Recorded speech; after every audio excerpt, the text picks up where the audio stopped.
On a cold Saturday night, a surprising number of 18th century history buffs danced to Yankee Doodle Dandy, a song the British used to mock colonists. This is a grand colonial ball, and it wouldn't have happened necessarily in Kingston in October 1777, but it certainly happened in New York City, which was occupied by the British. It happened in Philadelphia, and any place where loyalists and British might have gotten together. This is a celebration. It gives everybody a chance to relax after a long and cold day. And a victory dance for us. Historic Kingston City Hall played host to the event, part of the Burning of Kingston reenactment held over the weekend. In 1777, the British landed in Kingston, which at the time was a hotbed of rebellious colonists, and burned the city to the ground. I think one of the major ways to keep people interested in their history is to demonstrate what things were like then, to give them an option to look at the uniforms, the weapons of the period, what drove people to do what they did, and the best thing is something visual. The smell of wood-burning fires around the city added an eerie element to this victory dance.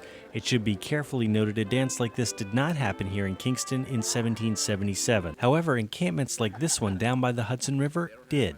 Kingston, of course, at that time was the northernmost point that the British advanced during that period in 1777. And almost in retaliation, they burned the city.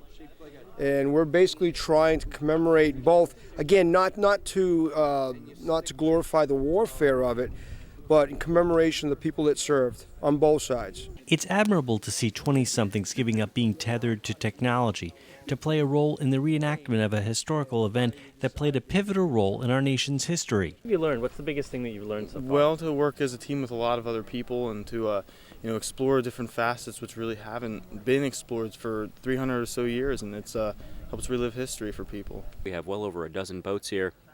These are boats that you would have seen on the Hudson River on a daily basis that are wiped from history unless you do the research. What we have here today are boats that are sailing in a traditional manner on a river that was one of the thoroughfares of commerce and trade and military use in the 18th century. After the historic attack and burning by the British, the city of Kingston went on to become the state's first capital and where the state's first constitution was written. 232 years later, the weekend event remains a strong draw for those rooting for the Yankees and those rooting for the Redcoats. There were hundreds of people today.